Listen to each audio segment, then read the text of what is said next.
आज आपको सिखाएंगे पाइवोट टेबल का यूज करना। एक्सेल के अंदर इंसर्ट टैब के अंदर हमें टेबल्स ग्रुप के अंदर हमें मिलती है पाइवोट टेबल का ऑप्शन। पाइवोट टेबल का यूज किस लिए करते हैं हम? डाटा को समराइज करने के लिए, एनालाइज करने के लिए। अब हमारे पास एक कुछ डाटा है, हमें इस पे पाइवोट टेबल लगानी है।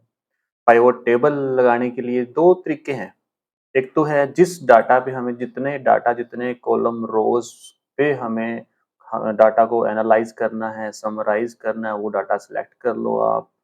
जितना भी डाटा सिलेक्ट करना है या शॉर्टकट की से शिफ्ट कंट्रोल और एरो की के साथ आप सारा डाटा सिलेक्ट कर सकते हैं। उसके बाद पाइवोट टेबल के ऑप्शन पे जाओगे आप, आपके पास एक पॉपअप विंडो खुलेगी। जो अपन डाटा की रेंज सिलेक्ट करी है वो टेबल रेंज वाले कॉलम में ऑटोमेटिक सिलेक्ट हो गया। अब ये कहता है कि जो टेबल आपने पाइवोट टेबल शो करनी है उसी शीट पे करनी है या नई शीट पे करनी है।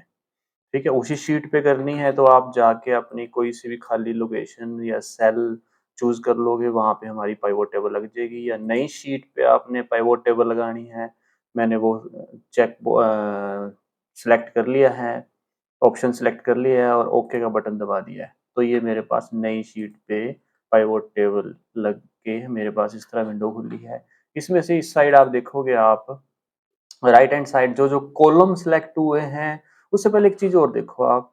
जो डाटा सेलेक्ट करा है ना पाइवोट टेबल के अंदर, जब हमने डाटा सेलेक्ट करा है ना उसके अंदर कोई सा भी जो कॉलम की हेडिंग है वो ब्लैंक नहीं होनी चाहिए, अदरवाइज एरर आएगा।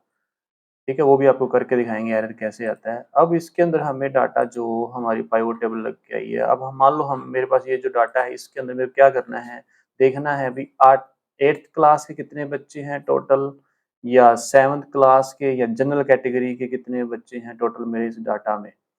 ठीक है, उसके लिए मैं पाइवोट टेबल में अब मान लो मेरे को यहाँ पे देखना हो, काउंट करने हो। दूसरा देखो, बिना पाइवोट टेबल के मैंने ये करा, उसके बाद मैं अब यहाँ पे शिफ्ट एरो और कंट्रोल दबा के करूंगा तो इस तरह मैं काउंट बटन से देख सकता हूँ 163 है। अब फिर मैं क्या करूंगा, 7th क्लास के बच्चे देखने, मैं फिर से यहाँ 7th को चेक बॉक्स को क्लिक करूंगा, ओके करूंगा, फिर से मैं सारा कॉलम सेलेक्ट करूंगा, उसमें कितने हैं 89 है। इस तरह फिर मैं छठी के देखने हैं, छठी क्लास 6th क्लास के बच्चे देखने हैं, तो मैं फिर से 6 क्लास का चेक बॉक्स फिल्टर में जाके क्लिक करूंगा, ओके बटन दबाऊंगा, फिर से मैं काउंट करूंगा, कॉलम सेलेक्ट करूंगा पूरा 133 है। इस तरह बार बार करना पड़ता है। यही फायदा है पाइवोट टेबल के अंदर। पाइवोट टेबल के अंदर जिस जिस कॉलम को आपने कंसीडर करना है, जिसको आपने काउंट करना है, उसको आप चेक बॉक्स को क्लिक करोगे। मान लो मैंने सेलेक्ट कर लिया क्लास, उसके बाद मैंने सेलेक्ट कर लिया कैटेगरी और नेम ऑफ स्टूडेंट। ठीक है, अब मान लो मेरे को क्या करनी है, अभी एक क्लास के अंदर मेरे को चेक करने हैं, मैंने क्लास और नेम ले लिया। अब जो रो कॉलम के अंदर आप क्या ले लोगे, क्लास वाला कॉलम ले लोगे, और वैल्यूज के अंदर क्या ले लोगे आप, नेम ऑफ स्टूडेंट को। ठीक है, जैसे ही वैल्यूज के अंदर लिया है तो यहाँ पे ऑप्शन हमारे पास क्या आ गया है, काउंट का। ठीक है, और इधर मेरा जो पाइवोट टेबल का डाटा आप देख सकते हैं, ये जो रो कॉलम है ये क्लास का है, छठी 7वीं और 8वीं क्लास। यहाँ पे क्या आ गया, उस क्लास के रिस्पेक्टिव क्लास के स्टूडेंट्स आ गए और नीचे ग्रैंड टोटल आ गया है। ठीक है, इसी तरह मान लो आप किसी कैटेगरी के अंदर आप देखना चाहते हो, तो मैंने कैटेगरी को रो लेबल के अंदर ले लिया है और वैल्यूज को क्या ले लिया, यहाँ पे ले लिया है। ठीक है, अब हर कैटेगरी के आप देख सकते हो उनके सामने उसके student number of students count अपने आप कैलकुलेट होके आ गए हैं। ठीक है, ग्रांड टोटल भी आ गया है नीचे 430।